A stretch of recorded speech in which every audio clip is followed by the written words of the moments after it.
और हम पढ़ेंगे उसमें से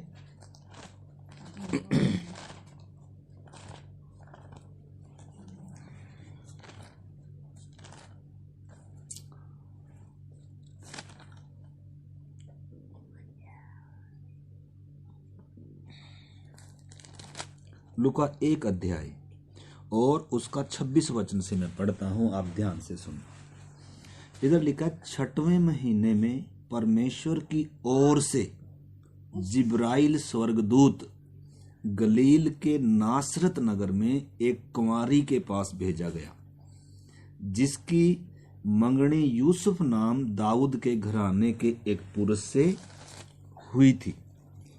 उस कुंवारी का नाम मरियम था। तो इधर हम देखते हैं जो उस घटना को परमेश्वर की ओर से क्या भेजा जा रहा है, एक स्वर्गदूत। किसके पास? एक कुंवारी लड़की के पास, मरियम के पास। क्यों? क्योंकि पहले से ही परमेश्वर ने कहा था, उत्पत्ति में जब पाप आया, आदम ने पाप किया, उस समय से ही कहा था कि स्त्री का वंश आएगा जो शैतान के सिर को क्या करेगा, कुचलेगा, और मनुष्य के लिए परमेश्वर, मनुष्य का परमेश्वर से क्या होगा, उद्धार होगा। यानी कि जीवन के वृक्ष के पास इंसान आ सकेगा। यानी कि इंसान जो पाप कर कर परमेश्वर से दूर हो गया, शैतान ने जिसको बहका दिया, उस शैतान के सिर को कुचलेगा और इंसान फिर से परमेश्वर के साथ क्या हो सकेगा, संबंध में आ सकेगा, नजदीक आ सकेगा। तो ऐसे कर कर उत्पत्ति से ही इसके बारे में भविष्यवाणी होती आ रही थी कि स्त्री का वंश आएगा। फिर यीशु के आने से 750 साल पहले यशाया नबी के द्वारा भविष्यवाणी हुई। यशाया नबी ने करी कि एक स्त्री गर्भवती होगी, एक पुत्र को जनेगी, उसका नाम इमानुएल रखेगी। इमानुएल का मतलब है परमेश्वर हमारे साथ। पहले के नामों में अर्थ होता था। आज तो हम कुछ भी नाम रख देते हैं बच्चों का, जिसका कोई अर्थ भी नहीं होता। परंतु जो यहूदी लोग थे, वो या जो परमेश्वर जो नाम देता है, उस नाम के पीछे क्या होता है, गहरा अर्थ। यीशु नाम का अर्थ भी क्या है, पापों से छुड़ाने वाला। जब एक व्यक्ति यीशु बोल रहा है ना, तो क्या बोल रहा है, पापों से छुड़ाने वाला। दूसरे शब्दों में क्या बोल रहा है, जो कोई यीशु बोल रहा है ना, क्या बोल रहा है, यानी कि दूसरे शब्दों में बोल रहा है पापों से छुड़ाने वाले। और मसीह बोल रहा है तो क्या बोल रहा है, परमेश्वर की ओर से भेजा गया। तो मसीहा का मतलब क्या है, परमेश्वर की ओर से नियुक्त किया गया मानव जाति के लिए। और यीशु का मतलब क्या है, जो अपने लोगों का उनके पापों से क्या करेगा, उद्धार करेगा। तो अपने लोगों में कौन आ रहा है, सृष्टिकर्ता परमेश्वर आ रहा है। कैसे आ रहा है, पहले ही भविष्यवाणी हो रही थी, पहले ही बताया गया था। इंसान ने उसके लिए तैयार होना चाहिए था, उसके लिए इतनी क्या होनी चाहिए थी। अगर मोदी ने आना हो हमारे इस गांव में, शहर में, या कहीं पे आना हो, तो पहले से ही बताया हो भाई इस तारीख को आएगा, तो पूरी क्या हो जाती हैं, सड़कें सब तैयार हो जाती हैं, गड्ढे गुड्ढे सब भर दिए जाते हैं। भाई कौन आ रहा है, भाई हमारे देश का राजा आ रहा है, कितनी तैयारी होती है। लेकिन आप समझना इस चीज को, जब सृष्टिकर्ता परमेश्वर अपनी सृष्टि में आया, तो क्या हालात है उस समय इंसान का। और पहले ही कहा था, लेकिन उसके लिए हम देखेंगे आज, तो ये बहुत ही क्या है, ये जीवन को बदलने वाली घटनाएं हैं। ये सच में ये हमारे उद्धार से, हमारे परमेश्वर से जुड़ा हुआ संदेश है। ये कौन आ रहा है, कोई गुरु फकीर पैगंबर नहीं आ रहा है, सृष्टि का मालिक अपनी सृष्टि के गर्भ में आ रहा है, जिसने शून्य में से सृष्टि को रचा था। तो पहले ही इंसानों को बताया था ताकि इंसान क्या रहे, उसके उस आशा में रहे। लेकिन धीरे धीरे धीरे इंसान ने वो आशा छोड़ दी। जिस व्यक्ति को बुलाया था और उसके वंश को कहा था भाई इसमें से आऊंगा, इस घर से आऊंगा, इस घराने से आऊंगा, इस देश से आऊंगा, पूरा क्या बताया था। जैसे आज हम यीशु का इंतजार कर रहे हैं, यीशु बादलों पर आएगा, ऐसे ही उत्पत्ति से ही परमेश्वर ने उस मसीहा की आशा दी है दुनिया को, मसीहा आएगा। तो पहले जब आया, पहले किस लिए आया, वो पापियों के लिए मरने आया था, पापियों का उद्धार करने आया था, वो काम कर कर चला गया। अब दोबारा आएगा। अब किसका इंतजार है, अब भी किसका इंतजार है, मसीहा आएगा। अब भी सारी बातें बता रखी, वो कब आएगा। लेकिन आज भी दुख की बात है, लोग उसके लिए क्या नहीं है, तैयार नहीं। आज भी सब अपने कामों में क्या है, खोए हुए, लेकिन वो तो पक्का आएगा और आकर जाएगा।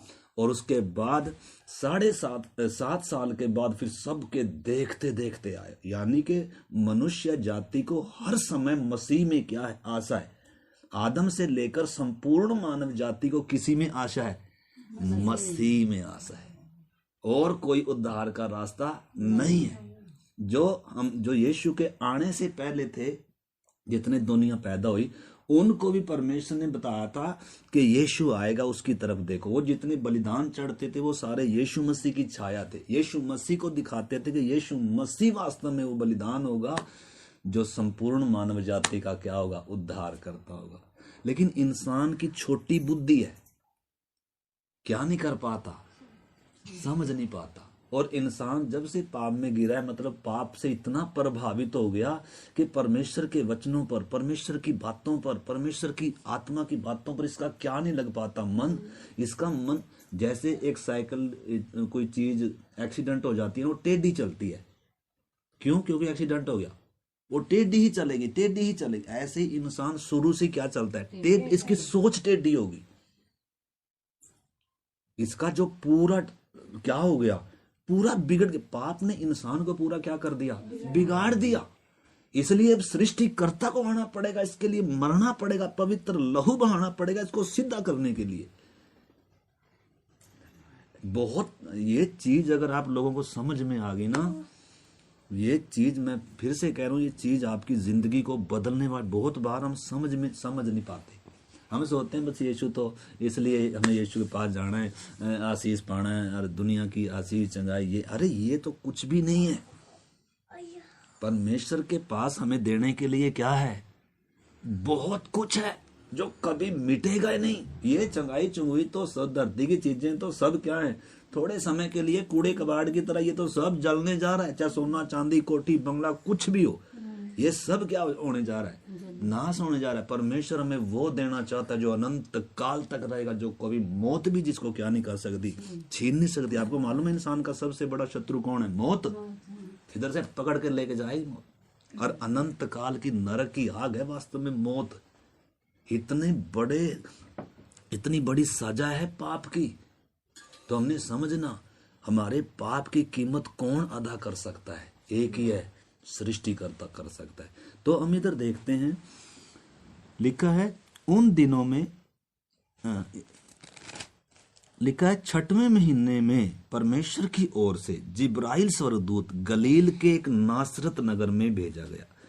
एक कुंवारी के पास भेजा गया जिसकी मंगनी यूसुफ नाम दाऊद के घराने के एक पुरुष से हुई थी। उस कुंवारी का नाम मरियम था। आपने समझना, आगे जो घटना घट रही है, स्वर्गदूत ने उसके पास भीतर आकर कहा, आनंद और जय तेरी हो जिस पर परमेश्वर का अनुग्रह हुआ है। और वो डर गई एकदम। मान लो मैं भी है, चाहे कोई भी है, अकेला बैठा है, एकदम स्वर्गदूत आ जाए अचानक ही, और क्या बोल रहा है? आनंद और जय तेरी हो, तेरे ऊपर परमेश्वर का क्या हुआ? अनुग्रह। वो तो डर गई, ये क्या है? ये कैसी बात है? और ये सबसे बड़ी बात, ये है कौन? क्योंकि सर्वदूत हमारी तरह थोड़ा, वो तो क्या है? ज्योतिर्मय होते हैं सर्वदूत भी। कितने क्या होते हैं? तेजो, मतलब तेज से भरे होते हैं। डर जाता है वैसे इंसान। तो वो जब उसको संदेश दे रहा है कि परमेश्वर का अनुग्रह तुझ पर हुआ है, तुझे परमेश्वर ने चुना है, और डर गई। और क्या कह रही है? लिखा है जिस पर परमेश्वर का अनुग्रह हुआ है, प्रभु तेरे साथ है।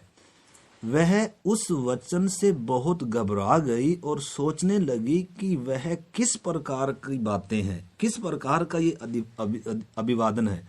स्वर्गदूत ने उससे कहा, हे मरियम। यानी कि स्वर्ग क्या भी जानता है, एक एक का क्या भी जानता है, नाम भी जानता है, और पता भी जानता है, गांव भी जानता है, देश भी जानता है। परमेश्वर हमारी सारी जन्म कुंडली क्या करता है? जानता है। और क्या कह रहा है? कह रहा है, स्वर्गदूत ने उससे कहा, हे मरियम भयभीत ना हो, डरना, क्योंकि परमेश्वर का अनुग्रह तुझ पर। फिर दोबारा वही बात कह रहा है कह रहा है परमेश्वर का अनुग्रह तुझ पर हुआ है। आप इस चीज को समझना, अगर आप प्रभु के वचन को सुनने के लिए बैठे हैं ना, आपके ऊपर परमेश्वर का अनुग्रह है। ये नहीं, दुनिया की बुद्धि आज भी क्या है, बंद है। यीशु ने तो सोचते हैं ये तो ईसाइयों का गुरु है, उसकी तो कोई सुनना भी नहीं चाहते। जिसके ऊपर परमेश्वर का अनुग्रह होता है ना, वो ही सिर्फ क्या कर सकता है, सुन सकता है। यीशु मसीह का संदेश हर कोई सुन नहीं सकता है, समझ में ही नहीं आएगा। अगर आपको थोड़ा बहुत समझ में आए ना आंटी जी बहनों, आपने समझना है, तो आपके ऊपर परमेश्वर का क्या हुआ है, अनुग्रह हुआ है। आपने समझ, अनुग्रह का मतलब ये नहीं है हमारे सारे दुखे तकलीफें खत्म हो रही हैं और हम दुनिया में सबसे बड़े धनीवान हो जाएंगे और हमें तो बस परमेश्वर क्या करेगा। अनुग्रह का मतलब समझना, अनुग्रह का मतलब क्या है, आपको चुना है ताकि आपके द्वारा दुनिया जगत के उद्धारकर्ता को देखेगी। आपके अंदर जगत का क्या आने जा रहा है, उद्धारकर्ता आएगा। यीशु कह रहा है मैंने तुम्हें क्या किया है, चुना है। किस लिए, हमारे अंदर रहना चाहता है। कह रहा है मैं हर दिल के द्वार पर क्या करता हूँ, खटखटाता हूँ, जो कोई द्वार खोलेगा। आपने इस चीज को समझना है। अगर ये कोई छोटी मोटी बात है तो फिर तो कोई बात नहीं, इसको ना भी मानने तो चलेगा। लेकिन अगर ये इतनी बड़ी बात है तो ये हमारा बहुत ऊंचा सौभाग्य। करोड़ों अरबों रुपये आपको मिल जाए ना, वो तो नासवान चीज है, उसकी तो खुशी बेकार है और तो मिट जाएगी, मौत एकदम छीन लेगी सब कुछ। लेकिन ये जो बात है, परमेश्वर ने अगर आपको चुना है, सृष्टिकर्ता अगर आपके जीवन में आना चाह रहा है, सृष्टिकर्ता परमेश्वर जिसने शून्य में से आकाश और पृथ्वी को बनाया, वो परमेश्वर शून्य बनकर अगर मेरे और आपके जीवन में आना चाहता है, अपनी सृष्टि के गर्भ में आना चाहता है, तो ये है सबसे ऊंची बात। छोटी बात नहीं समझिए आप इसको। कई बार हमें बड़ी बात क्या लगती है, या बड़ी बात हमें अपनी समस्या दिखती है, या बड़ी बात हमें क्या दिखती है, दुनिया की आशीष और बरकत दिखती। ये हमें क्या दिखती बड़ी बात, परमेश्वर का ये अनुग्रह है, परमेश्वर द्वारा मुझे चुना जाना, परमेश्वर का संदेश मेरे तक आना। उस समय परमेश्वर का स्वर्गदूत आ रहा है, इस समय परमेश्वर अपने दासों को क्या कर रहा है, भेज रहा है। तो ये बहुत ही क्या है, सुहावनी बात है। एक दिन हम आपके घर से करते, क्या ही सुहावनी बात है कि कोई सुसमाचार, उसके पांव क्या ही सुहावने हैं जो शांति की बातें, जो उद्धार का संदेश लेकर आते हैं। उनके पांव क्या ही सुहावने, क्या संदेश लेकर आ रहे हैं, उद्धार का, सृष्टिकर्ता का संदेश। अरे क्या ही वो धन्य घर होगा, क्या ही वो धन्य जीवन होगा अगर काश वो पहचान जाए, उनकी आंखें खुल जाएं। मोदी के आगे तो हम क्या करेंगे, दंडवत भी करेंगे, सारा कुछ करेंगे, लेकिन सृष्टिकर्ता परमेश्वर आ रहा है। देखो अगर प्रधानमंत्री आए, अगर या और कोई राजा आए, तो उसको दुनिया कितना क्या करती है ना। लेकिन सृष्टिकर्ता आपके पास, आपके जीवन में आना चाह रहा है, आपके दिल के द्वार को खटखटा रहा है। ये सच में अगर आप इस चीज को सोचेंगे ना, मैं कह रहा हूं ये चीज आपकी जिंदगी को बदल सकती है। और आपके द्वारा दुनिया किसको देखेगी, उद्धारकर्ता को देखेगी। क्योंकि जब तक जिंदगी बदलेगी नहीं, जब तक क्रूस समझ में नहीं आएगा, जब तक बात बनेगी नहीं। ठीक है ना। तो इसलिए उस पापिन स्त्री को, जो एक वेश्या थी और कुएं पे पानी लेने के लिए आई थी, यीशु ने उससे पानी मांगा। झुककर क्या मांग रहा है, पानी मांग रहा है। जिसने समुद्रों को बनाया वो इंसान से क्या मांग रहा है, वास्तव में उससे बात करने के लिए झुक रहा है, वास्तव में उससे क्या कर रहा है वो, और क्या रहा है, दिल तो जानता ही है वो, लेकिन बात कर रहा है। कह रहा है मुझे पानी पिला। कह रही तो यहूदी होकर मुझसे पानी मांगता है, क्योंकि यहूदी तो ऊंची जात के होते हैं और मैं तो पापिन स्त्री हूँ और सामरी हूँ वैसे भी। और कह रहा है काश तू ये जानती, काश तू परमेश्वर के उस वरदान को जानती और ये भी जानती कि जो तुझसे पानी मांगता है ये कौन है, तो तू इसी समय मुझसे मांगती और मैं तुझे वो जल देता जिसे पीकर तू कभी प्यासी नहीं। ये वचन आंटी जी सृष्टिकर्ता के वचन है, जिसने आपको मां के गर्भ से रचा है। इसलिए जिसको क्रूस समझ में आ गया ना, वो उसी का हो गया। दुनिया सच्ची कहते हैं भी जो इनके पास चला जाता है, पता नहीं क्या इनका वाट वाइस करते हैं, वो इनका हो जाता है। जिसने प्रभु को पहचान लिया वो प्रभु का ही हो गया, क्योंकि ये इतना महान परमेश्वर, इसके जितना मुझे प्यार कौन करेगा, मुझे पापी से प्यार कौन करेगा। अरे मेरी तो गलती किसी को मालूम हो जाए मुंह पे थूकेंगे, लेकिन एक सृष्टिकर्ता मुझे जानता है कि मैं कितना बड़ा पापी हूं, और भी कितनी गलतियां होंगी और कितनी गलतियां करी हैं। तो भी जब परमेश्वर को मालूम था इंसान मुझे क्रूस पर चढ़ाएगा, तो भी इंसान को बनाया, अपने स्वरूप अपनी समानता में बनाया, अधिकार दिया। अचानक से नहीं होया घटना, परमेश्वर को पहले से ही मालूम था। ठीक है ना। तो हम परमेश्वर के सारे प्रोग्राम को समझना है। परमेश्वर ने इंसान को क्यों बनाया, कैसे बनाया, और कैसे वो गिर गया तो कैसे उसको उठाने आया है। तो उन चीजों को आप प्रार्थना के साथ अगर बैठे होगे और समझने का पूरा मन होगा, तो क्या कर पाएंगे, हम इसको समझ पाएंगे। ये बहुत बड़ा सौभाग्य है। समझो, देखो दुनिया नंगे पांव चलकर इतनी इतनी दूर जाती है, लेकिन वास्तव में उनको बेचारों को मुक्ति उद्धार का कोई अनुभव मिलता। इतनी कीमत दुनिया दे रही है। सच्चे मन से लोग क्या कर रहे हैं बेचारे। हम भी पहले बहुत सारे हम में से भी ऐसे थे, लेकिन जब प्रभु ने दिल का दरवाजा खटखटाया, जब समझ खुली, जब बुद्धि खुली, जब अंधकार हटा, तो जब पहचाना, तो तब जीवन ही क्या हो गया, सोच ही क्या होगी, बदल गई। परमेश्वर के बारे में जो सोच थी वो पूरी बदल गई, अपने बारे में जो सोच थी पूरी बदल गई, और धीरे धीरे और भी क्या होती जा रही है, बदलते बदलते जा रहे। इस चीज को हमने मेरे प्यारों समझना है। तो इधर हम देखते हैं, मरियम जब भयभीत होगी तो वो कह रहा है कि तू भयभीत ना हो, परमेश्वर का अनुग्रह तुझ पर हुआ, देख तू गर्भवती होगी और तेरा वाला हो जाए। कितने दुख की बात है ना। एक पवित्र कुंवारी, शरीफ घराने की बेचारी, परमेश्वर का भय मानने वाली औरत गर्भवती होगी, क्योंकि एक देह चाहिए ना उद्धार। परमेश्वर को क्या चाहिए, एक देह चाहिए ना, जो हमारे बदले क्या की जाए, मारी जाए, तोड़ी जाए, लहू जिसका बहाया जाए। परमेश्वर ने अगर हमारा उद्धार करना है तो सीधा कर सकता है, पाप माफ कर सकता है, लेकिन न्यायी परमेश्वर, उसने कहा था जिस दिन पाप करेगा मरेगा, यानी कि पाप की मजदूरी मौत है। इंसान के बदले किसी ने क्या होना है, मरना है, लेकिन वो पवित्र होना चाहिए। इसीलिए एक पवित्र कुंवारी के द्वारा आ रहा है। अगर आदम का बीज होकर आएगा, आदम से आएगा, स्त्री और पुरुष से इंसान बनकर और कोई आएगा, तो वो भी पापी होगा। इसलिए उद्धार नहीं कर सकता। उद्धारकर्ता के लिए पहली शर्त क्या है कि वो निष्पाप हो, वो निष्कलंक हो, तभी पापियों के लिए क्या हो सकता है, बलिदान हो सकता है और उनकी कीमत अदा कर सकता है। और तभी परमेश्वर, पवित्र परमेश्वर उसका बलिदान क्या करेगा, स्वीकार करेगा। यानी कि जो मध्यस्थ हो, जो पापी का परमेश्वर से मेल कराए, जो बिचवई हो, जो मध्यस्थ हो, वो निष्कलंक हो, निर्दोष हो। तो इसीलिए उसका अति जरूरी था कि उसको पवित्र कुंवारी के द्वारा आए।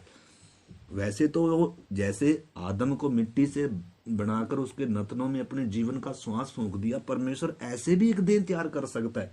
परंतु परमेश्वर ने कहा था शैतान को, जिस स्त्री को तूने बहकाया, मैं स्त्री के द्वारा, स्त्री के वंश से होकर आएगा।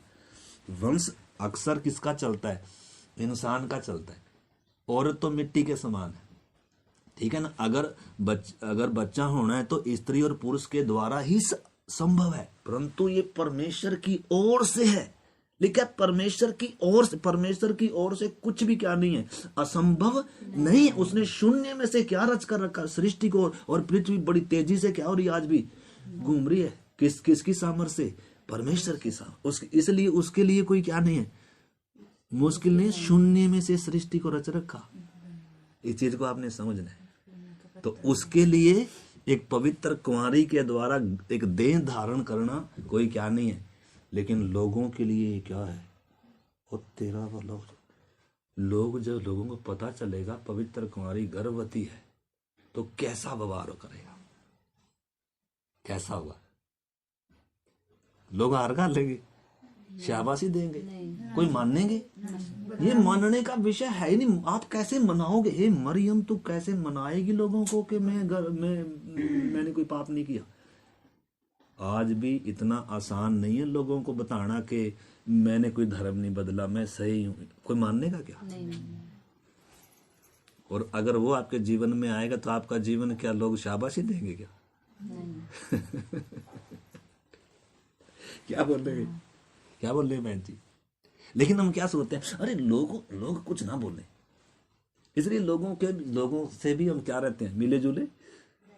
लेकिन प्रभु हमने समझना है, इस चीज को अच्छे से हमने समझना है। सबसे पहले तो इस चीज को आप धन्य सौभाग्य समझें कि परमेश्वर ने आपको चुना है। आपके पास परमेश्वर का संदेश आ रहा है, आपके पास परमेश्वर चलकर आ रहा है, आपके दरवाजे को, दिल के दरवाजे को परमेश्वर क्या कर रहा है, खटखटा रहा है। आप पहचाने। वचन कहता है बैल अपने मालिक को पहचानता है, गधा अपने स्वामी की चरनी को। लेकिन दुख की बात यह है, इंसान अपने सृष्टिकर्ता को क्या नहीं कर रहा है। अरे द्वार तक आकर खटखटा रहा है कि मैंने तेरे लिए अपना जान दिया, तो भी इंसान क्या नहीं कर रहा, अपना मन नहीं खोलता। क्योंकि मन में कौन बसा हुआ है? घर बसा हुआ है, परिवार बसा हुआ है, ये बसा हुआ है, वो जो सब एक दिन क्या हो जाएगा, मिट जाएगा। हमारे मन में कौन बसा हुआ है? नहीं, हमारे मन में कौन बसा हुआ है? आपके दिल का राजा कौन है? आपका परमेश्वर कौन है? आपको मालूम है परमेश्वर इधर रहना चाहता है। किधर? आपको अपनी महिमा के लिए सिरजा है उसने। वो किसी आड़े में बैठ कर क्या नहीं करना चाहता है, वो किधर वास करना चाहता है। लिखा है मैं तुम में क्या करूंगा, वास करूंगा। तुम मेरे लोग होंगे और मैं तुम्हारा क्या होऊंगा, परमेश्वर। ये सर्वशक्तिमान परमेश्वर का वचन है, किसी मनुष्य का नहीं है। और वायदा किया है, प्रतिज्ञा की है, मैं अंत के दिनों में क्या करूंगा, अपना आत्मा सब मनुष्य पर उंडेलूंगा। मैं उनके अंदर से पत्थर का हृदय निकालकर मांस का हृदय दूंगा। मैं उन पर शुद्ध जल छिड़कूंगा, वो शुद्ध हो जाएंगे। मैं उनके अंदर एक नई आत्मा सिरजूंगा, मैं उनके अंदर अपनी आत्मा दूंगा, और तब वो मेरी विधियों पर क्या करेंगे, चलेंगे। ये वायदे हैं, ये प्रतिज्ञाएं हैं। परमेश्वर ने वाचा बांधी है, शुरू से ही वो बातें करता आ रहा है। शुरू से ही मानव जाति को परमेश्वर की तरफ देखना था, उस मसीहा का इंतजार करना था, उसके लिए अपना द्वार खोलना था। इधर हम देखते हैं, धन्यवाद इस मरियम का। ये नहीं डरी लोग मुझे क्या कहेंगे, ये नहीं डरी लोग मुझे मारेंगे, निंदा बदनामी होगी। इसने अपना मन क्या कर दिया, खोल दिया। देखो क्या कैसे घटना घट रही है। मैं समझता हूं आप इस बात को समझ रहे हैं। मेरी भाषा आपको समझ में आ रही, उर्दू या कुछ ऐसी तो नहीं? अगर समझ में नहीं आई तो पूछना कोई सवाल। तो इधर हम देखते हैं, इधर लिखा है, देख तू गर्भवती होगी और तेरे एक पुत्र उत्पन्न होगा और तू उसका नाम यीशु रखना। अब आप थोड़ा सोच कर देखो, आप ज्यादातर बहनें हैं, आंटी हैं, बहनें हैं।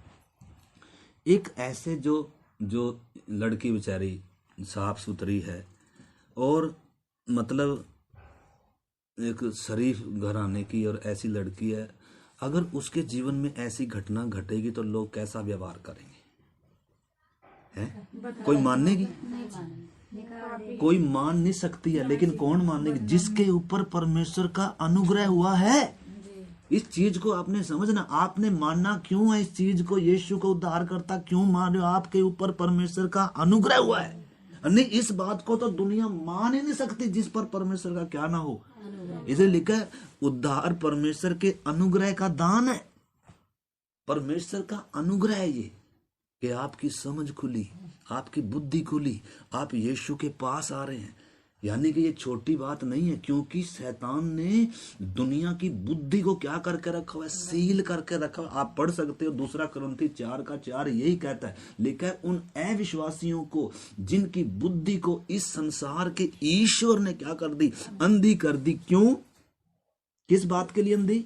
लिखा है, मसीह जो परमेश्वर का प्रतिरूप है।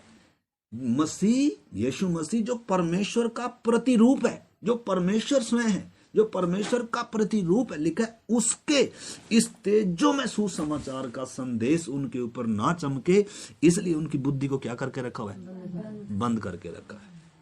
यानी कि दुनिया की बुद्धि क्या है, आपकी बुद्धि खुल गई। इसका मतलब आंटी परमेश्वर का आपके ऊपर क्या हुआ है, और फिर भी हम डर रहे हैं, लोग क्या कहेंगे, वो चीज यानी कि ये चीज हमारे लिए क्या होगी, बड़ी होगी।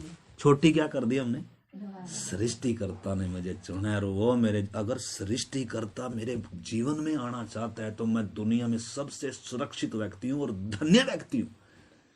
मेरे से बड़ा अमीर और धन्य व्यक्ति और कोई नहीं है। ये छोटी बात नहीं है आपके जीवन में। जब यीशु आया, यीशु कौन है, कोई तो गुरु अवतार थोड़ा है, कौन है, सृष्टि का मालिक है, जिसने शून्य में से क्या किया है, लिखा है आदि में वचन था, वचन परमेश्वर के साथ था, वचन ही परमेश्वर था, और यही वचन क्या हुआ, देहधारी हुआ। और वही वचन आप सुन रहे हो। लिखा है तुमने नाशवान नहीं पर अविनाशी बीज से, परमेश्वर के सदा ठहरने वाले बीज से क्या पाया है, नया जन्म। तो आज दुनिया जब यीशु का जन्मदिन मना रही है, आज पर हर एक के जीवन में यीशु क्या लेना चाहता है। हर एक व्यक्ति के जीवन में पता सबसे बड़ा दिन कौन सा है, जब उसके जीवन में कौन आता है, प्रभु यीशु आता है। जब उसका परमेश्वर से मेल होता है, जब उसका उद्धार होता है, जब उसके पापों का लेखा उससे लिया नहीं गया, यानी कि उसको जब क्षमा किया गया, जब उसको ग्रहण किया गया, जब परमेश्वर का अनुग्रह उस पर हुआ, वो एक व्यक्ति के जीवन में सबसे क्या है, बड़ा दिन है। इसलिए वो क्या नहीं मनाता, क्रिसमस डे मनाता नहीं।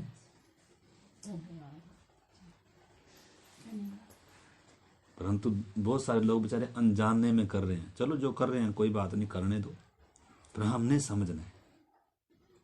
आप कहीं चले जाओ जहां ये ऐसे कर क्या नहीं होगा, कोई बस सिर्फ क्या ही करेंगे, वहां केक कटेगा, गीत गाएंगे और सब क्या होगा, सब सज धज के आएंगे और ऐसे ही चले जाएंगे बेचारे। उनको पता भी नहीं यीशु कौन है।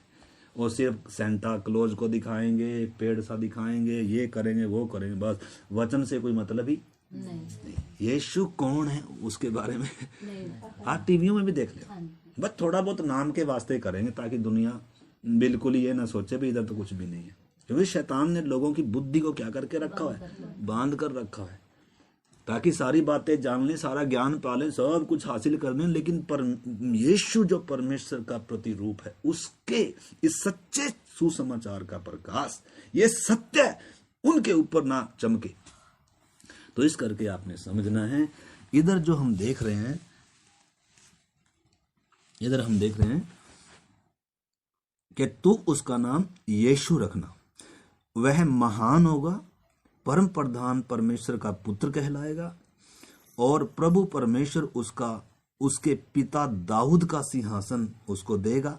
आपको मालूम है, ये जो लिखी जा रही है, वचन जब लिखा जा रहा है, उस यहूदी समाज में से आ रही है। वो यहूदी समाज जिसमें से दाऊद राजा आया, अब्राहम आए, उनसे जिनसे परमेश्वर ने वाचा बांधी थी।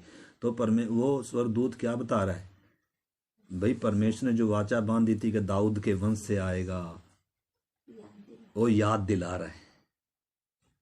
क्योंकि उत्पत्ति में तो बोला था स्त्री का वंश आएगा, लेकिन अब्राहम को बोला था तेरे वंश के द्वारा दुनिया को आशीष दूंगा। फिर आगे जाकर बोला अलग अलग तरीके से, दाऊद को बोला तेरे तेरे तेरे सिंहासन को मैं सदा क्या करूंगा, स्थिर करूं। ऐसे कर कर मतलब परमेश्वर क्या करता आया था, थोड़ा थोड़ा कर कर इंसानों को समझाता आया, बातें करता आया। तो उन बातों को लेकर स्वर्गदूत उसको बता रहा है कि परमेश्वर ने जो वायदा किया था, जो प्रतिज्ञा की थी, अदेन की वाटिका में भी, अब्राहम से भी, दाऊद से भी, और वो वाचा वायदा परमेश्वर क्या करने जा रहा है, पूरा करने जा रहा है। तो आगे घटना क्या घट रही है, फिर लिखा है उसका सिंहासन उसको देगा, वह याकूब के घराने पर सदा राज्य करेगा, और उसके राज्य का कभी अंत। ये है सबसे बड़ी बात, यीशु के राज्य का कभी अंत नहीं होगा। लोगों ने सोचा इसको क्रूस पर चढ़ाकर दफन कर दो, अरे अभी तो इसका राज्य शुरू होगा। तब से क्या हुआ है वास्तव में, परमेश्वर उससे पहले यीशु कह रहा था ऐसे प्रार्थना करो परमेश्वर का राज्य आए, परमेश्वर की इच्छा पूरी हो। पर परमेश्वर का राज्य कब शुरू हुआ? जब यीशु ने सलीब पर अपना प्राण दे दिया और पवित्र आत्मा उतरा, तब से उसका राज्य क्या होता जा रहा है? अरे बढ़ता जा रहा है, हमारे तक भी आ गया। ये बढ़ता ही जाएगा, ये कभी मिटेगा नहीं। सरकारें चाहे कितना विरोध में हो जाएं, सम्राट विरोध में हो जाएं, जितना इसको दबाओगे उतना फैलेगी। आग को जितना मारेंगे ना आग को, उतना फैलेगी। बल्कि आग पे जब पानी डालेंगे तो बुझेगी। पानी का मतलब है जब सतावट नहीं है ना कलीसिया के ऊपर, तब नहीं बढ़ती। तब तो कूड़ा कबाड़ इकट्ठा होता है, लेकिन जब सतावट आती है ना, तब कलीसिया क्या होती है? बढ़ती है। कलीसिया का इतिहास ही ये है। तो क्या कहा गया? उसके राज्य का कभी क्या नहीं होगा? अंत नहीं होगा। सिंहासन पर विराजमान है इस समय। मनुष्यों के राज्यों के ऊपर क्या करता है? प्रभुता करता है। वोट तो हम डालते हैं, फैसला वो करता है अगला प्रधानमंत्री कौन होगा। विश्वास करते हैं? करते हैं बहन जी? थोड़ा थोड़ा नहीं, पूरा ही करते हैं। अच्छा, देखेंगे भी। तो इधर देखते हैं हम, लिखा है मरियम ने स्वर्गदूत से कहा ये कैसे होगा। हमारा भी कई बार क्या होता है सवाल, ये कैसे होगा। आंटियों कुछ बात बोलते, ये कैसे होगा। अरे आपसे तो नहीं होगा, परमेश्वर से होगा। परमेश्वर पर तो कम से कम क्या करो। हम सोचते हैं परमेश्वर भी हमारी तरह ही है, बस वो भी बेचारा 4 फुट 5 फुट का है, मेरे से नहीं होता तो उस पर भी नहीं होगा। क्यों नहीं होगा? क्या विश्वास करते हैं? उसको किसको कहा यीशु ने? क्या तू विश्वास करती है? किसको कहा था? विश्वास ढूंढता है परमेश्वर। लिखा विश्वास ही के द्वारा उसने, विश्वास ही के द्वारा रहाब वेश्या ने, विश्वास ही के द्वारा किसने? विश्वास की मांग करता है परमेश्वर। मरियम ने क्या कर लिया? विश्वास कैसे आएगा? परमेश्वर के वचन के सुनने से। लिखा है क्या आता है? विश्वास आता है। लिखा है विश्वास सुनने से, सुनना परमेश्वर के वचन से होता है। तो जब हम वचन सुनते हैं ना, जैसे ये कहानी सुन रहे अपने आप क्या आ रहा है? बढ़ रहा है कि नहीं विश्वास बहन जी? दलेरी आ रही है अंदर कि डर आ रहा है?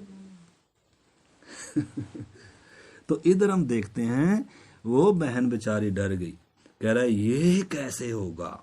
और फिर क्या कह रहा है वो स्वर्गदूत? कह रहा है ना, अभी ये अपनी बात बता रही, कह रही ये कैसे होगा, मैं तो किसी पुरुष को भी जानती नहीं। आज की तरह जमाना नहीं था कि शादी से पहले ही, मंगनी से पहले ही सब कुछ काम हो जाए ना। वो बेचारी शरीफ है, वो किसी पुरुष को जानती भी नहीं, क्योंकि ऐसी कैसी के पास, ऐसी कैसी को थोड़ा परमेश्वर चुनेगा, जिसके द्वारा मसीह ने आना है। पर दूसरी साइड में अगर हम देखें तो आज तो हम पापियों को प्रभु ने क्या किया है? चुना है। उस समय भी जब यीशु आया तो लिखा वो पापियों का, वेश्याओं का, चुंगी लेने वालों का क्या कहलाया? मित्र कहलाया। कह रहा मैं धर्मियों के लिए नहीं आया। ये कितनी बड़ी गहरी बात है। अगर धर्मियों को ढूंढ के आया तो धरती में एक भी क्या नहीं था? धर्मी नहीं था। वो तो धर्मी क्यों थी? क्योंकि जो व्यवस्था परमेश्वर ने दी थी, जो तरीका परमेश्वर ने बताया था, उसके अनुसार चलने वाली थी। नहीं तो दुनिया में कोई पवित्र है ही नहीं है। परंतु परमेश्वर ने जो उसको मापदंड दिया था, उस मापदंड के अनुसार वो खरी थी, व्यवस्था के अनुसार वो खरी थी। परंतु आज तो सब क्या है? सब क्या है? लिखा है कोई भी धर्मी नहीं, एक भी नहीं, सब क्या है? पाप में उत्पन्न हुए हैं। हालांकि मरियम भी पाप में उत्पन्न हुई है। मरियम कोई क्या नहीं है, अलग से नहीं है। परंतु पवित्र कैसे कहा गया उसको? धर्मी कैसे कहा गया उसको? परमेश्वर पर विश्वास करने वाली थी। तो विश्वास करने वालों को परमेश्वर धर्मी ठहराता है। वो भी उस मसीहा का इंतजार में थी। वो भी पूरा इजराइल इंतजार कर रहा था कि दाऊद के वंश से आएगा, मसीहा आएगा। तो ऐसे कर कर उनको आशा थी। तो उसको ये पता नहीं था कि वो मेरे द्वारा हो जाएगा काम। तो इस करके वो कह रही मैं तो किसी पुरुष को भी जानती नहीं। उसने बेचारी ने सोचा होगा शायद कोई शादी ब्याह होगी और तब होगा ये काम। वो इस बात को क्या नहीं कर पा रही, समझ नहीं पा रही। क्योंकि समझ भी कैसे पाए? कभी सोच सकता है इंसान? परमेश्वर वो करता है जो कभी इंसान सोच भी नहीं सकता है। इसलिए तो क्रूस दुनिया को आज समझ में नहीं आ रहा। इसलिए दुनिया के लिए क्रूस की कथा लिखा है, नाश होने वालों के लिए क्रूस की कथा मूर्खता है। परंतु ये ही जो दुनिया के लिए मूर्खता है, ये ही लिखा है हम उद्धार पाने वालों के लिए क्या है, परमेश्वर की सामर्थ है। सामर्थ है परमेश्वर की, छोटी मोटी बात नहीं है। एक व्यक्ति को पाप की गुलामी से छुड़ाने की, शैतान की गुलामी से छुड़ाने की, मौत के जबड़ों से छुड़ाने की क्या है, इस क्रूस की कथा में सामर्थ है। क्रूस पर जब यीशु ने कहा ना सब पूरा हो गया, कब्रें खुल गई, मौत क्या होगी, मौत का शैतान के सिर को पूरा क्या कर दिया गया, उसके जबड़ों को जो मनुष्यों के ऊपर क्या करके बैठी हुई थी, जो मनुष्य का शत्रु था, परमेश्वर ने उसको क्या कर दिया, पूरा कुचल दिया। मेरे बनाए हुए इंसान को, जिसको मैंने अपनी महिमा के लिए सिरजा है, हे मौत तू अपने कब्जे में करके रखेगी, हे शैतान तेरे सिर को क्या करूंगा, मैं कुचलूंगा। इसलिए शैतान एक बार 40 कितने दिनों से यीशु भूखा, कह रहा है पत्थर को बोल रोटी बन जाए। अरे शैतान भाग इधर से। मतलब उसको मालूम है मैं किस लिए आया हूं, इसलिए कितना दुख सहा, कितनी निंदाएं, बदनामी सही। उसको मालूम था मैंने मेरे मित्रों को क्या करना है, मैंने अपने हाथ से जिनको रचा है, मैंने उनको क्या करना है, उनको छुड़ाना है। अगर वो ना सहता आंटी जी, कोई था नहीं। अभी तो हम बहुतों को मालूम नहीं, बहुत है, कोई बात नहीं भी विश्वास करेंगे तो कोई बात नहीं। अरे अभी तो कुछ नहीं, श्वास निकलते ही पता चल जाएगा यीशु को स्वीकार ना करने का परिणाम क्या होगा, अनंत काल क्या है और मौत क्या है। वास्तव में कब पता चलेगा, जब मौत क्या करेगी, आएगी और इस शरीर में से आपको लेकर जाएगी। कोई छुड़ाने वाला नहीं है, आज छुड़ाने वाला है। कह रहा है हे सब बोझ से दबे हुए लोगों, हे सब परिश्रम करने वालों, मेरे पास आओ, मैं तुम्हें छुड़ाऊंगा, मैं तुम्हें विश्राम दूंगा। परंतु उसका मतलब ये नहीं है कि मरियम की जिंदगी में बेचारी के शांति आ गई। शांति कहाँ आ गई, बेचारी के जीवन में क्लेश शुरू हो जाएगा अभी। हो नहीं जाएगा बहन जी, मंजूर है बहन जी। ये कैसे होगा। अरे ये इस चीज को अगर आप इन चीजों को बड़ा समझ लोगे ना, फिर जो परमेश्वर का अनुग्रह आप पर हुआ है ना, परमेश्वर ने जो आपको चुना है ना, वो आपने फिर क्या कर दिया, छोटा कर दिया। तो पलड़े में क्या करना है, इसको नीचे रखना है, इसको ऊपर रखना है।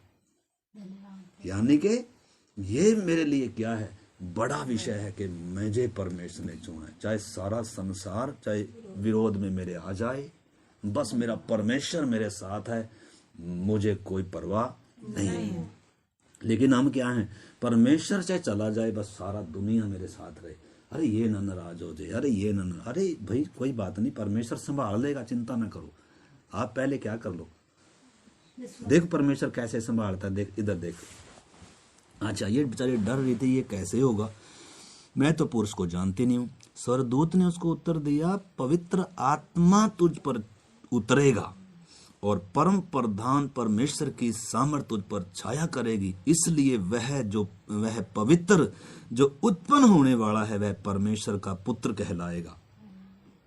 क्या कह रहा है, क्योंकि वो भी बेचारी सच्ची थी। ये कैसे होगा, कह रहा है परमेश्वर स्वयं क्या कर रहा है, ये काम कर रहा है, तुझे कुछ भी करने की जरूरत नहीं, तुझे तो बस सिर्फ क्या करना है, इस वचन पर विश्वास करना है। तुझे कुछ करने की जरूरत नहीं है, तुझे कहीं जाने की जरूरत नहीं है, तुझे शादी ब्याह रचाने की जरूरत नहीं है। इसके लिए तू मतलब परमेश्वर वो काम करता है जो इंसान कभी सोच भी नहीं सकता और इंसान से कभी हो भी नहीं सकता। वो है हमारा परमेश्वर। विश्वास करते हैं हम, हमारी बुद्धि कई बार सीमित होती है, और ये कैसे, ये तो हो ही नहीं सकता।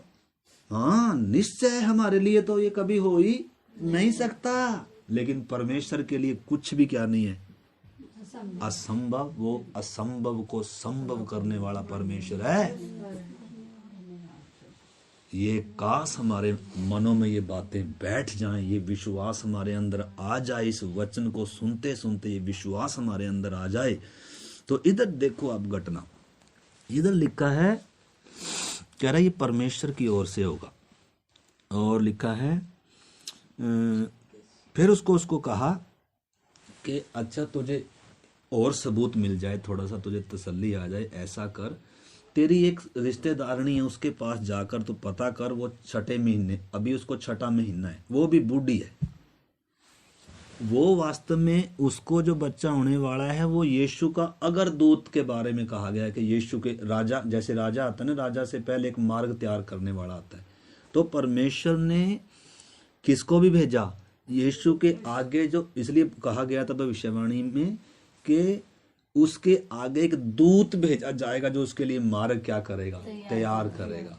तो वो किधर भेजा गया, जकरिया और एलिशिबा जो इसी मरियम के रिश्तेदार थे, बहुत बूढ़े हो गए थे, और उनको परमेश्वर ने क्या किया, वो एक अलग इसी में है, आगे जाकर आप पढ़ोगे तो जकरिया को दर्शन दिया स्वर्गदूत ने और उसको कहा भाई तुम्हारी प्रार्थनाएं सुनी गई हैं और तुम्हें क्या होगा, एक पुत्र होगा। ठीक है, उसने बल्कि बेचारे ने विश्वास नहीं किया, वो क्या हो गया, गूंगा कर, बहरा कर दिया परमेश्वर ने, गूंगा कर दिया। यानी कि जो परमेश्वर के वचन पर विश्वास नहीं करता वो क्या हो जाता है, फिर सुनते तो रहते हैं बेचारे, कुछ समझ में नहीं आता। हाँ होगा, क्यों, क्योंकि क्या नहीं है, विश्वास तो क्या नहीं करना चाहिए, अविश्वास नहीं करना चाहिए, क्योंकि किसी बुढ़ी माँ की कहानी थोड़ा है, किसकी है, मेरे बाप का वचन है, मेरे सृष्टिकर्ता का वचन है, उसने कहा है तो होगा, क्योंकि वो कभी क्या नहीं करता, झूठ नहीं बोल, उसने कहा है मैं तेरे साथ हूं तो साथ है, उसने कहा मैं तुझे कभी नहीं छोड़ूंगा तो कभी नहीं छोड़ेगा, चाहे दुनिया छोड़े, उसने कहा मेरे कोड़े खाने से तुम चंगे हुए, तो उसने कहा है तो कहा है। वो मनुष्य नहीं है कि झूठ बोले, वो इंसान नहीं है कि जो बात उसने बोली है, जो वायदा उसने किया उसको पूरा ना कर सके। मेरे परमेश्वर पर मेरा क्या होना है, विश्वास होना, इस वचन पर मेरा क्या होना है, ये वचन कभी टलेगा नहीं, बिंदु भी पूरा हुए टलेगा नहीं। आकाश का टलना सहज है, आकाश का टलना, पृथ्वी का टलना सहज है, लेकिन इसका टलना ये कभी बिना पूरा हुए टलेगा, इसको तो पूरा होना ही होना है। तो इधर हम देखते हैं आगे जो बात हो रही है, फिर वो अपनी रिश्तेदारनी के पास जा रही है कि स्वर्गदूत ने कहा जाके देखा। देखो वो घटना कैसे घटी, थोड़ा लंबा हो जाएगा, समय हमारे पास कम है, तो इधर हम क्या करेंगे, क्लोज करेंगे। तो इधर हम देखते हैं बहन जी, लिखा है और देख तेरी कुटुंबनी या तेरी रिश्तेदारनी एलिशिबा के भी बुढ़ापे में एक पुत्र होने वाला है, वह उसका जो बांझ कहलाती थी छठवां महीना है, क्योंकि जो वचन परमेश्वर की ओर से होता है वह प्रभाव रहित नहीं होता। क्योंकि उसको भी स्वर्गदूत ने क्या कहा था, भले ही जकरिया ने अविश्वास किया था, लेकिन तो भी उसके घर में क्या हुआ, क्योंकि जो वचन किसकी ओर से है, परमेश्वर की ओर से है ना, वो क्या होता है, प्रभाव रहित नहीं होता। यानी कि उसको तो अटल है वो वचन, और उसने तो पूरा होना ही होना है। हे जकरिया तू विश्वास चाहे ना भी कर, लेकिन जब तक ये घटना हो नहीं जाएगी ना तो गूंगा ही रहेगा। जब हो गया ना वो, और तब उसका मुंह खोला और फिर वो परमेश्वर की बड़ाई करने लगा। इसमें 2 अध्याय में आगे पढ़ना, इसी में आगे पढ़ना, वो क्या गा रहा है, परमेश्वर के गीत गा रहा है। कौन, जो है जिसने क्या किया था, विश्वास किया था। जब उसने देखो तेरा भला ये तो ऐसे का ऐसे हो गया। जो क्या थे बेचारी, उसकी पत्नी बांध थी, बूढ़े थे, जमा सारी उम्मीदें ही चली गई थी। क्यों, क्योंकि परमेश्वर ने कहा है। उसके पास हालांकि विश्वास कर सकता था जकरिया, क्योंकि अब्राहम को भी परमेश्वर ने संतान कब दी थी, 100 साल का हो गया, उसकी पत्नी 99 साल की होगी, तो उसके पास वो विश्वास करना चाहिए था जकरिया को। लेकिन बेचारा कह रहा मैं तो बूढ़ा हो गया, पत्नी भी, ये कैसे होगा। स्वर्गदूत ने कहा, हालांकि इसने बेचारी ने डर के मारे कहा, क्योंकि ये जो घटना है ये भी बेचारी ठीक थी, लेकिन इसने तो क्या कर लिया, फिर विश्वास कर लिया मरियम ने। ठीक है ना। तो हम उसमें जब आ रहे हैं, तो जब मरियम अपनी उस रिश्तेदारनी के पास जा रही है, वो घटना क्या है, क्योंकि जो वचन परमेश्वर की ओर से होता है वह प्रभाव रहित नहीं होता। मरियम ने कहा, देख मैं प्रभु की दासी हूं, मुझे तेरे वचन के अनुसार हो। बोलो, मैं प्रभु की दासी हूं, मुझे तेरे वचन के अनुसार हो। हम तो भले ही अविश्वास से बोल रहे हूं, लेकिन मरियम ने पूरा अपना जीवन क्या कर दिया, सरेंडर। दासी का मतलब है तू मेरा मालिक है, हे परमेश्वर तू मेरा सृष्टि करता है, मैं तेरी दासी हूं। वो कोई पाद रानी नहीं थी, वो कोई पास्ट रानी।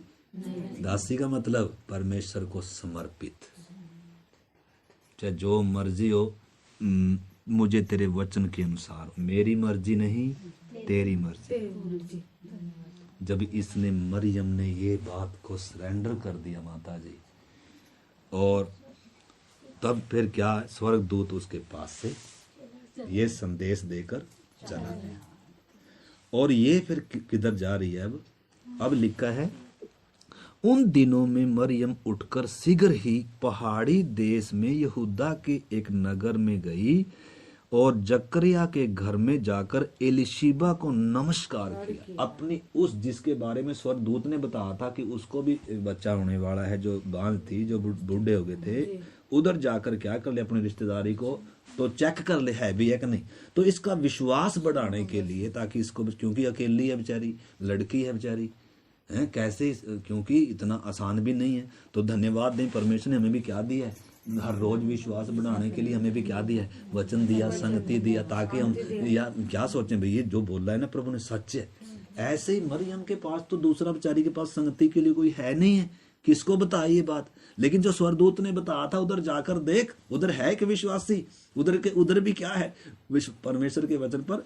तो जैसे उधर गई, इसने जाकर उसको क्या किया, नमस्कार किया। तो क्या घटना घट रही देखो, लिखा है एलिशिबा को जाकर नमस्कार किया। जो ही एलिशिबा ने मरियम का नमस्कार सुना, लिखा है त्यों ही बच्चा उसके पेट में उछला। और लिखा है और एलिशिबा पवित्र आत्मा से परिपूर्ण हो गई। यानी कि ये मरियम जिसने परमेश्वर को सरेंडर कर दिया अपने आप को, मुझे परमेश्वर के वचन के अनुसार हो, मैं विश्वास करती हूँ जो स्वर्गदूत ने कहा है, जो स्वर्ग ने कहा है, वो मेरे जीवन में पूरा हुआ। जो वायदा किया था, जो प्रतिज्ञा की थी, वो मेरे जीवन से हो। तो आपको मालूम है अब ये साधारण नहीं है। कौन? मरियम साधारण नहीं है। अब इसने वचन को ग्रहण कर लिया, इसने यीशु को ग्रहण कर लिया। अब ये साधारण नहीं है। सबूत क्या है, जब ये अपने रिश्तेदारी के पास गई ना, तो जैसे ही इसने उसको नमस्कार किया ना, इसका नमस्कार सुनते ही उसकी माँ के गर्भ में जो बच्चा था, यूहन्ना बपतिस्मा देने वाला, जिसने यीशु को बपतिस्मा भी दिया था, उसी समय वो क्या हो गया, उछल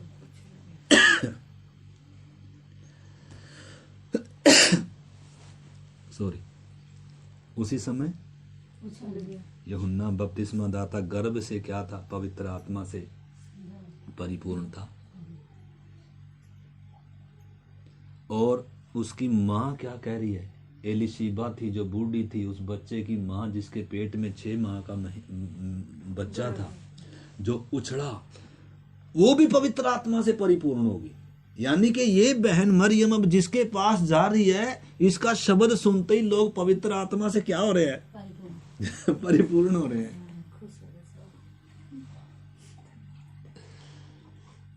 जिसके जीवन में यीशु है ना, उसका जीवन साधारण नहीं है। अपनी चीज को समझो, भले ही लोग क्या समझेंगे, निंदा बदनामी करेंगे, क्योंकि लोगों की बुद्धि आज भी क्या है, बंद है बेचारों की। वो सोते हैं तो दूसरा धर्म है, ये वो है, कोई बात नहीं, उनको बेचारों को मालूम नहीं। हम उनके लिए प्रार्थना करते हैं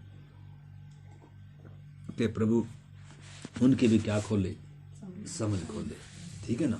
तो इधर हम देखते हैं ये जो मरियम है जिसने यीशु को ग्रहण किया है, ये साधारण नहीं है। जहां जा रही है, उसने जब इसकी शब्द सुनी तो उसके पेट का बच्चा भी उछल गया, और वो बुढ़िया भी बेचारी पवित्र आत्मा से परिपूर्ण हो गई। और पवित्र आत्मा के द्वारा वो क्या बोल रही है, देखो वो सुनो। एलिशिबा पवित्र आत्मा से परिपूर्ण हो गई और उसने बड़े शब्द से पुकार कर कहा, तू स्त्रियों में धन्य है और तेरे पेट का जो तेरे तेरे पेट का फल धन्य है, वह अनुग्रह, यह अनुग्रह मुझे कहां से हुआ कि मेरे प्रभु की माता मेरे घर आई। यानी कि बुढ़िया क्या कह रही है, परमेश्वर का कितना बड़ा अनुग्रह हुआ, तेरे पेट का फल, यानी कि अब उसको कैसे पता चला? पवित्र आत्मा से जब एक व्यक्ति परिपूर्ण हो जाता है ना, दूसरे की बात भी क्या हो जाती है। कई बार विश्वासी बोलते हैं इसको जरूर किसी ने चुगली करी होगी। अरे चुगली नहीं करी भाई साहब, एक हमारे अंदर है जो सारी बातों को क्या करता है। तो कई बार विश्वासी जो बेचारा आके बैठता है ना, उसके मन में जो चल रहा होता है ना, पवित्र आत्मा वो क्या कर देता है, और वो सोता है इसने जरूर चुगली करी होगी मेरी। चुगली नहीं करी। पवित्र आत्मा क्या करता है, तो पवित्र आत्मा ने उसके ऊपर जाहिर किया, उस बुढ़िया के ऊपर, कि ये क्या है, ये मेरे प्रभु की माँ है, इसको क्या कर। इसलिए उसको धन्य कह रही है, कह रही मुझे धन्य सौभाग्य कहाँ से हुआ कि तू मेरे घर आई, मेरे प्रभु की माता मेरे घर आई, मेरे पेट का बच्चा उछड़ा, मैं पवित्र आत्मा से परिपूर्ण होगी, ये धन्य सौभाग्य है। और क्या कह रही है,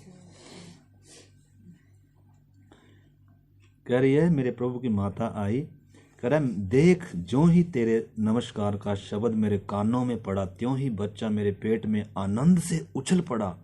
धन्य है वह जिसने विश्वास किया कि जो बातें प्रभु की ओर से उससे कही गई हैं वे समय पर क्या होगी। तो धन्य कौन है, कह रही धन्य वो हैं जिससे परमेश्वर ने बातें करी है और उसने विश्वास कर लिया कि निश्चय ये बातें समय पर क्या होंगी, पूरी हो। आपने समझ लिया, इसमें बहुत कुछ आगे, लेकिन समय हमें इजाजत नहीं दे रहा। मेरा तो मन है कि मैं इसको क्या करूं और भी खोल कर, पर आप भी बिजी हैं, मुझे भी थोड़ा आगे जाना है। तो इस करके आगे इतनी गहरी बात है। तो अभी हम क्लोज करेंगे। तो इधर क्या कह रहे, सबसे बड़ी बात आपने समझना, क्योंकि बिना विश्वास के परमेश्वर को प्रसन्न नहीं कर सकते।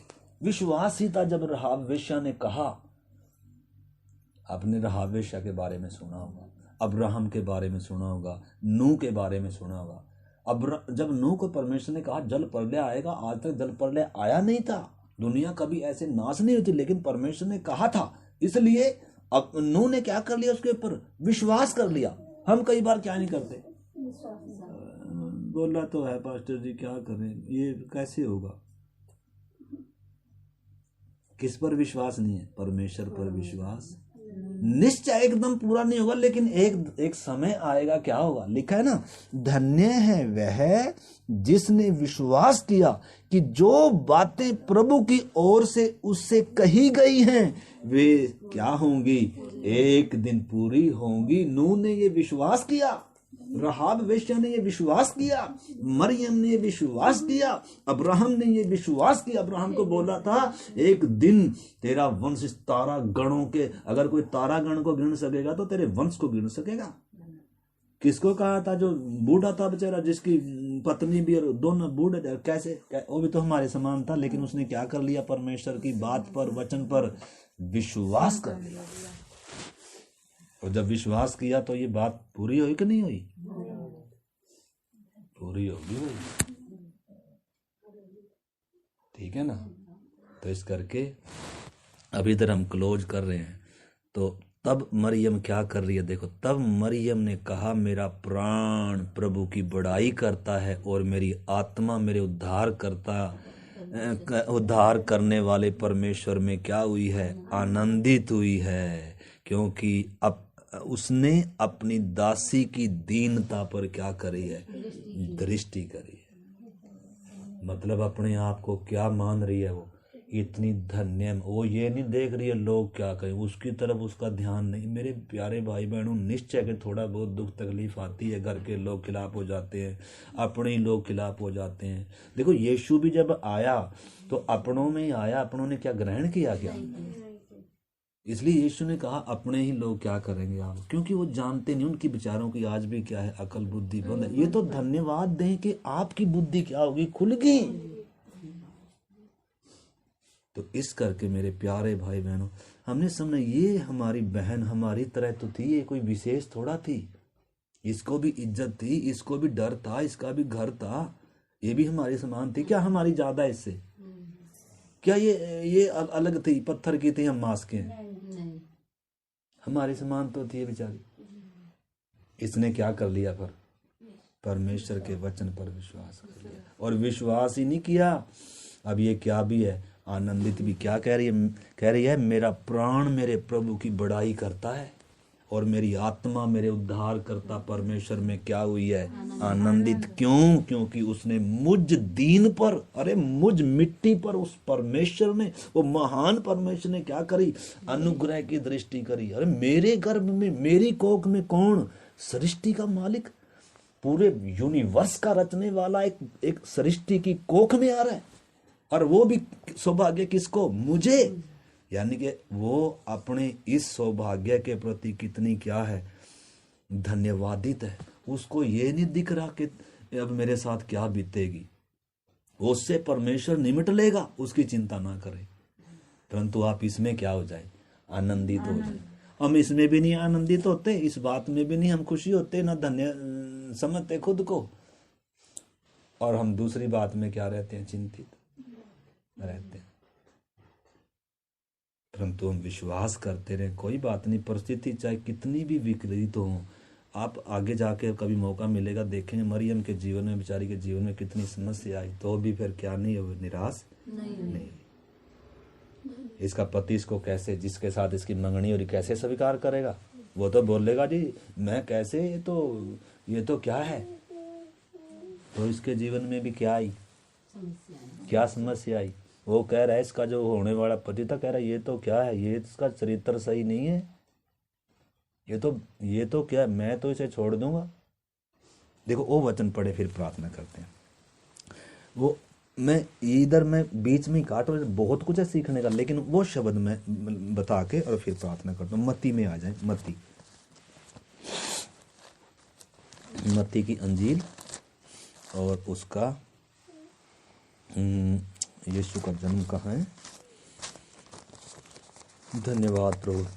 1 अध्याय 18, मत्ती 1 अध्याय का 18 वचन है। यीशु के जन्म के बारे में बताया गया, लिखा यीशु मसीह का जन्म इस प्रकार से हुआ कि जब उसकी माता मरियम की मंगनी यूसुफ के साथ हो गई तो उनके इकट्ठा होने से पहले वह पवित्र आत्मा की ओर से गर्भवती पाई गई। अतः उसके पति यूसुफ ने, जो धर्मी था, उसे बदनाम करना नहीं चाहता था और चुपके से उसे त्याग देने का क्या किया? विचार किया। जब वह इन बातों को सोच रहा था, यानी कि अब थोड़ा सा आप यहाँ रुक जाओ, एक बेचारी निर्दोष है, पवित्र है, परमेश्वर का भय मानने वाली है और प्रभु का वचन इसने स्वीकार किया है, निर्दोष है, इसने कोई पाप नहीं किया, इसके पेट में पाप का फल नहीं है, पवित्र है, परमेश्वर है, उद्धार करता है, यीशु है। लेकिन दूसरा उसको किस दृष्टि से देख रहा है? ये तो सही नहीं, तो उसने भी सहा का नहीं निंदा बदनामी। तो जिसके जीवन में यीशु आएगा तो क्या कहेंगे? अरे अपने ही दोष लगाएंगे, आनंदित होंगे, खुश होंगे। लिखा धन्य है जो मेरे कारण निंदा बदनामी उठाए। अगर आपको सचमुच में ये सौभाग्य अगर याद नहीं रखते हैं, मैं कितना दुनिया से धन्य हूँ। मेरी एक ने अकल खोल दी, बुद्धि खोल दी, समझ खोल दी, जो मेरे जीवन में आ गया, जिसने मेरा दिल का दरवाजा खटखटाया, जिसने मुझ पापी पर, मुझ दीन पर क्या करी? दृष्टि करी है। मेरा मालिक, मेरा सृष्टि करता जो पवित्र है, जो महान है, जिसके शब्द से शून्य से सृष्टि रची, वो पवित्र परमेश्वर मुझ पापी के द्वार पर खटखटाया और जब मैंने द्वार खोला तो अंदर आ गया। ये धन्य सौभाग्य अगर आपको याद नहीं है, अगर आप इसमें बढ़ते नहीं है, इसमें आनंदित नहीं होते हैं, तो फिर दूसरी बातें आप क्या नहीं कर पाओगे? सामना नहीं कर पाओगे। क्योंकि वो बातें तो पक्की क्या होंगी माता? यीशु के कारण आएगी कि नहीं आएगी? लेकिन कौन सी ताकत है जो आपको खड़ा कर पाएगी? कौन है जो आपके लिए लड़ेगा? कौन है जो आपकी लड़ाइयों को लड़ेगा, जो आपके पक्ष में खड़ा होगा? यीशु। वो करेगा कंट्रोल सबको। फिर कब करेगा? आप उन बातों से क्या करें, उन बातों से क्या करें? अनसुना कर कर प्रभु में क्या हो जाएं? आनंदित। आइए हम प्रभु से धन्यवाद करें इस विषय के लिए। हम प्रार्थना करें। Hallelujah, hallelujah. मुझ पापी पर, मुझ दीन पर उसने दृष्टि की है। ये मेरा धन्य सौभाग्य है। Hallelujah, hallelujah, hallelujah. प्रभु धन्यवाद। जब हम पापी ही थे प्रभु, जब हम गुनहगार थे खुदा, प्रभु हम धर्मी नहीं थे, तू धर्मियों के लिए नहीं आया प्रभु। प्रभु इस बात को हम प्रत्येक को, इसकी गंभीरता को पहचानने के लिए मदद कर प्रभु। और कोई बात हमारे ऊपर असर ना करे प्रभु। इस बात में हमें जड़ पकड़ने के लिए, तुझ में विश्वास में हमें जड़ पकड़ने के लिए, एक एक मेरी बहन को प्रभु इस बात में जड़ पकड़ने के लिए तू सहायता कर। आपके हाथ में सौंपते हैं प्रभु। अभी हम प्रार्थना, देखो बस मैं खत्म कर दिया। परमेश्वर ने औरत को कितना क्या दिया है? क्या दिया है? औरत कोई आम, परमेश्वर ने इंसान को अहमियत दी कि औरत को दी? किसके द्वारा आ रहा है? जगत का उद्धार करता। देखो, जब औरत को नीच दृष्टि से देखा जाता है, गलत दृष्टि से देखा जाता है, एक छोटा समझा जाता है, पाँव की जूती समझा जाता है, घर की नौकरानी समझा जाता है, फालतू समझा जाता है, उस समय सृष्टिकर्ता इसको कितना क्या दे रहा है? आदर दे रहा है। पुरुष को थोड़ा चुना इस काम के लिए। उद्धारकर्ता किसके द्वारा आएगा? क्योंकि इसके द्वारा पाप आया है तो कोई बात नहीं, ये बहकाई गई है तो कोई बात नहीं, इसी के द्वारा दुनिया किसको देखेगी? जगत के उद्धारकर्ता को। ये बहुत ऊंची बात है। मरियम को इस चीज का एहसास हो गया, हमें अभी तक हुआ। प्रार्थना करें प्रभु इस बात का मुझे भी एहसास करने के लिए कि सृष्टिकर्ता कितना महान है, जिसने मुझ दीन पर क्या करी है? मुझ पापी पर दृष्टि करी है। आइए हम प्रार्थना करते हैं। स्वर्गीय पिता, इस पवित्र वचन के लिए आपको धन्यवाद। हम प्रत्येक के अंदर प्रभु ये पवित्र वचन काम करे प्रभु। मेरी बहनें जो आज इस वचन को सुन रही हैं प्रभु, इन जीवनों में ये तेरा वचन काम करे, इनका विश्वास जगे प्रभु।